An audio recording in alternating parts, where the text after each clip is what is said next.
kembali di channel Pada Sebuah Koma bersama saya Surya.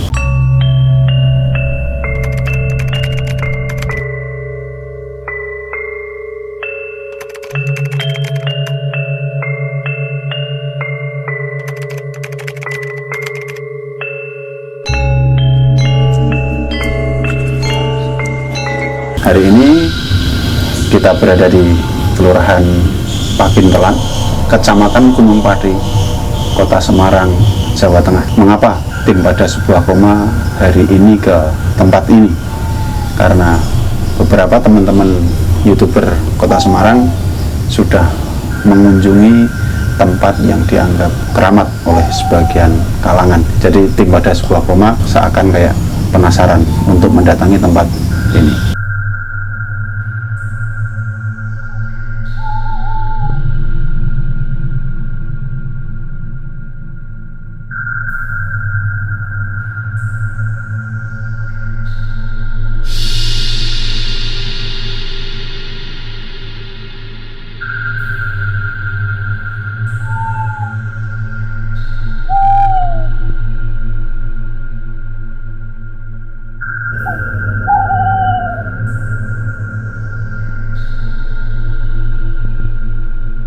Dan di sebelah saya sudah ada Eyang Jupri. Beliau salah satu tokoh masyarakat sekaligus yang ikut nguri-nguri pepunden ini.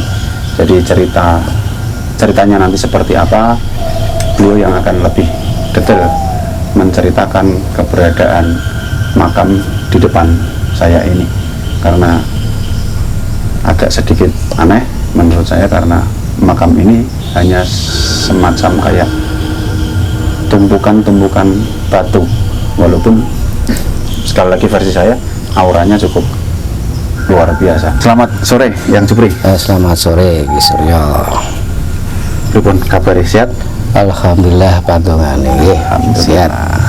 Ngeten Yang Jupri. Ini kan beberapa teman-teman YouTuber Kota Semarang kan pernah ke sini.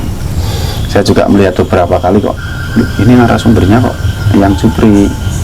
Makanya hari ini kami tim Pada Sebuah Koma itu kayak penasaran cerita tentang sebetulnya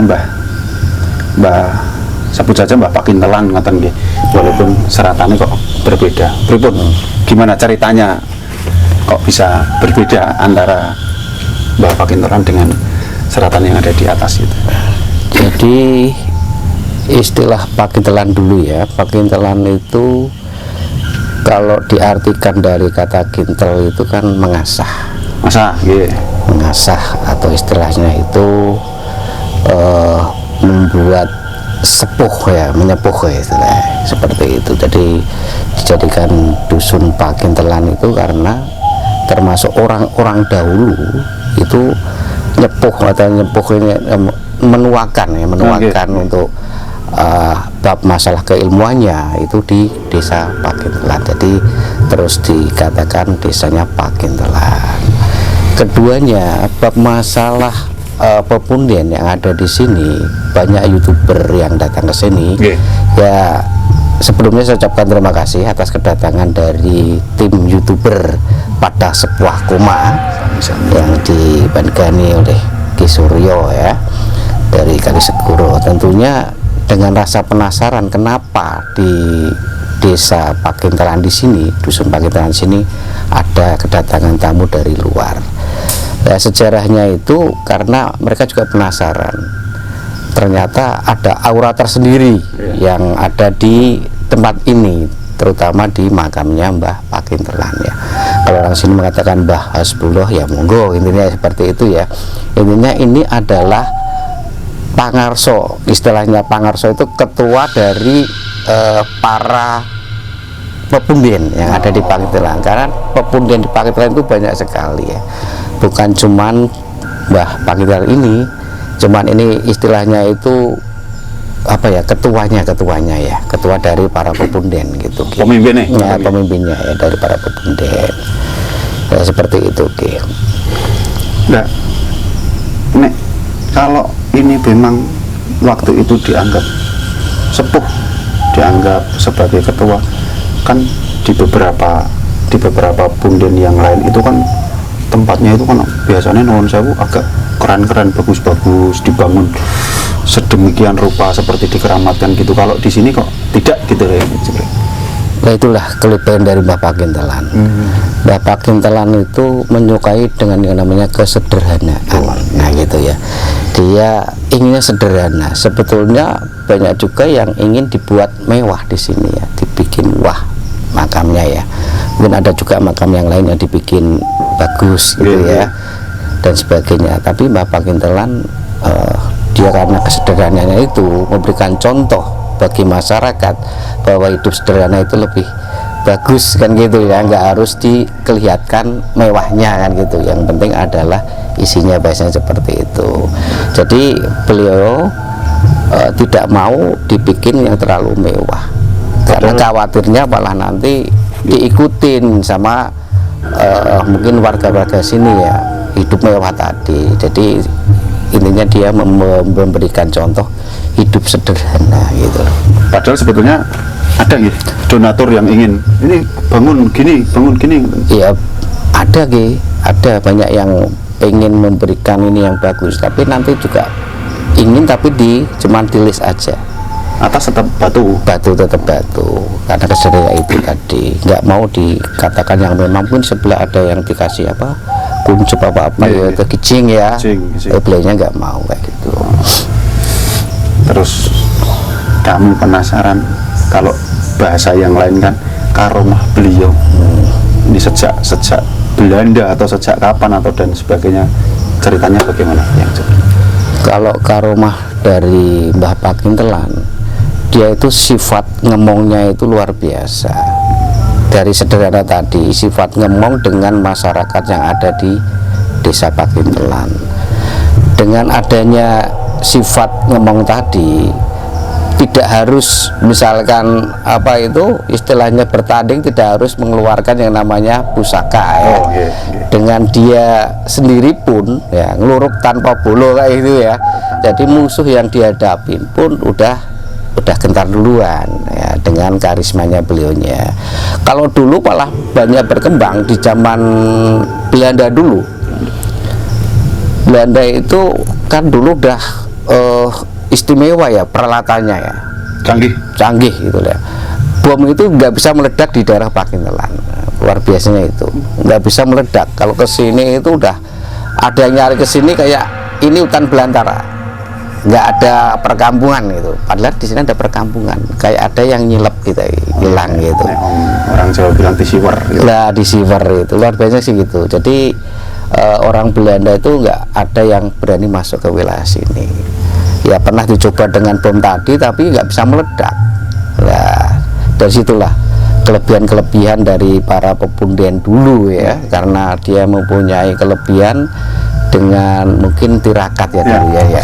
Kalau orang sekarang mungkin nggak kuat kali ya. Terlalu pengennya instan kalau sekarang.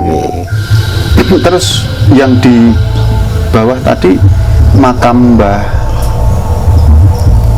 Mbah Gabuk ya, ada juga makam Mbah Gabuk. Orang sini yang mengatakan seperti itu. Orang sini mengatakan diserat makam Mbah Gabuk.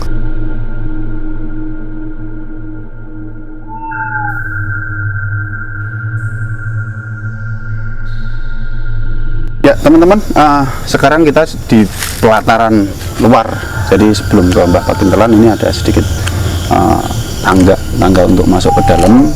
Jadi apa niki yang Jupri sing Mbah Gabuk utawi yang panjenengan tadi ceritakan. Oke. Ini pengawalnya atau bagaimana? Kalau tadi saya sampaikan bahwa beliau-beliau ini adalah pengawal dari Mbah Pakintelan.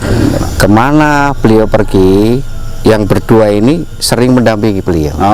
Yang awal satunya adalah jaga. Kalau yang saya sampaikan yang di depan tadi juga bahwa di sini seperti istana. Jadi di sini adalah tempat kalau di depan apa namanya, gapuronya ya, gapuro, terus masuk ke atas ya, beliaunya tinggal di atasnya. Jadi pengawalnya tentunya ada di bagian bawah ya, kan gitu ya, di bawah gapuro. Ini beliaunya berarti ini semacam kayak nuwun sewu pintu masuk ya. Jadi pintu masuk. Sebelum ketemu beliau, ketemu dulu dengan cantrik-cantrik atau ya, pengawalnya itu. Matur nuwun yang Supri.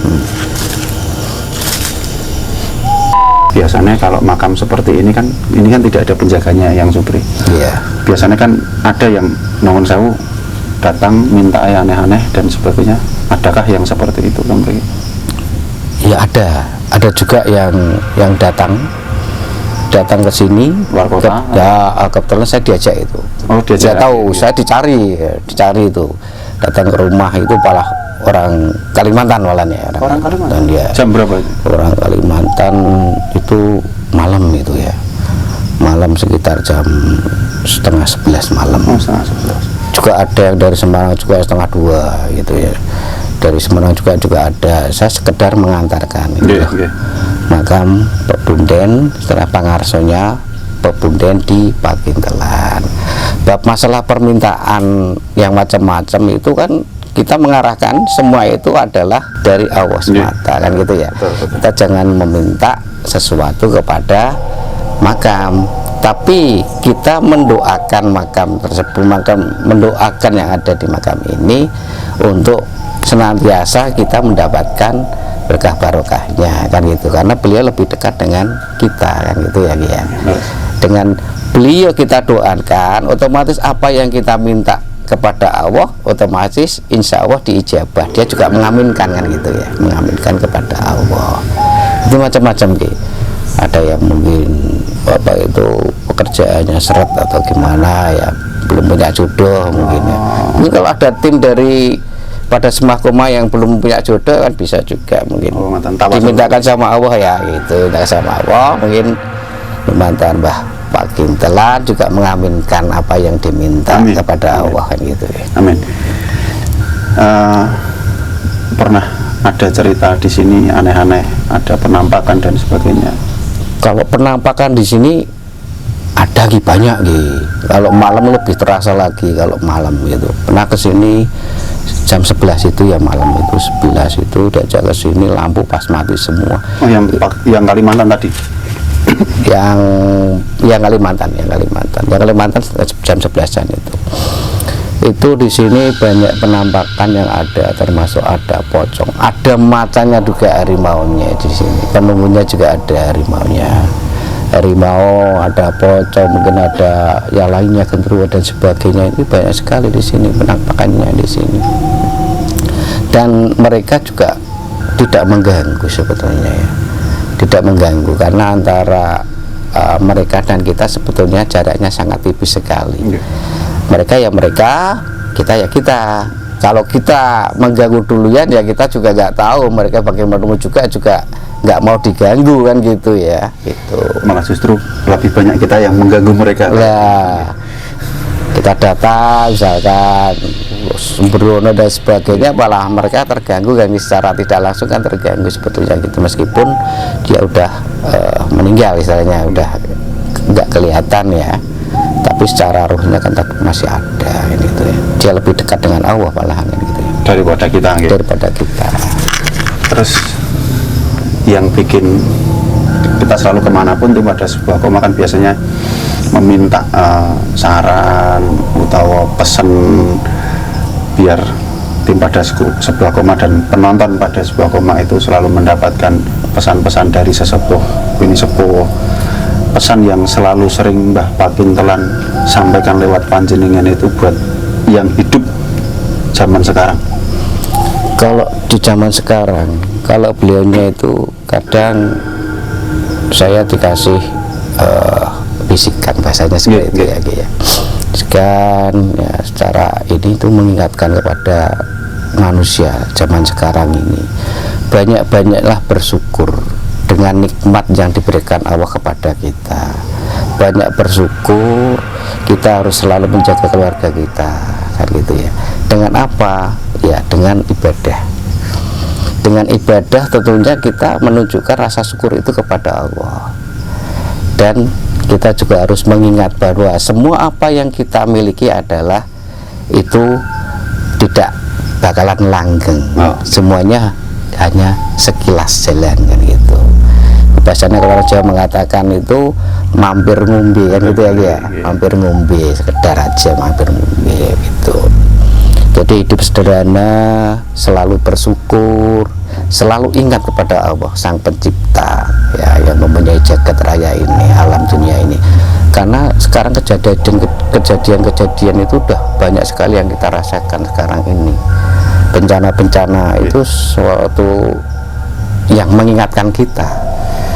Nah, kalau kita bersyukur, semoga kita terhindar dari kejadian-kejadian buruk yang dialami mereka gitu. Bukan berarti mereka tidak bersyukur. Nah, kita diingatkan untuk selalu bersyukur, mengingat kepada Allah biar terhindar dari yang namanya malapetaka.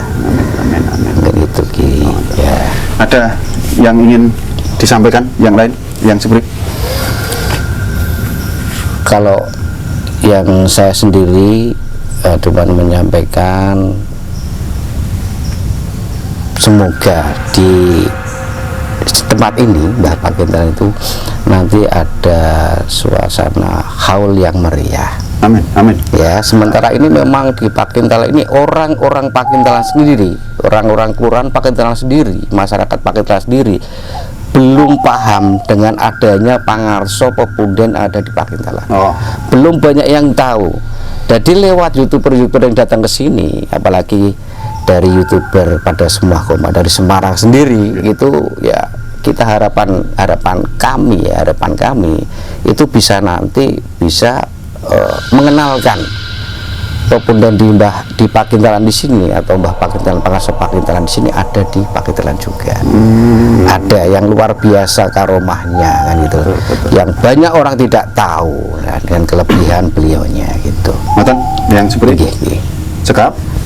Ya, terima kasih atas kedatangannya Ki. Semoga berkah barokah, manfaat ya. Amin. Semoga tetap dikasih kelancaran di YouTube.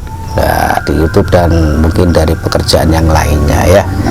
Pada semua koma tetap berjalan dengan lancar, dan ingat bahwa semua adalah perjalanan yang terus bersambung ya, sesuai dengan pada semua koma tetap bersambung ya. Lancar dan terus lancar ya gitu, ya. Terima kasih yang Supri, waktunya mungkin lain kali bisa kita sambung lagi. Itu teman-teman, luar biasa bagaimana pepunden kita dulu. Tidak ada salahnya kita generasi muda selalu nguri-nguri, setidaknya mengenal siapa pepunden tempat kita tinggal. Itu teman-teman, sedikit cerita dari Eyang Supri tentang Mbah Pakintalan.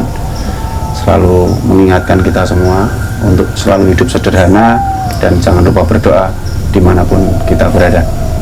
Jangan ada ketakutan, kuatkan iman, tetap percaya pada Tuhan, karena kita hidup berdampingan.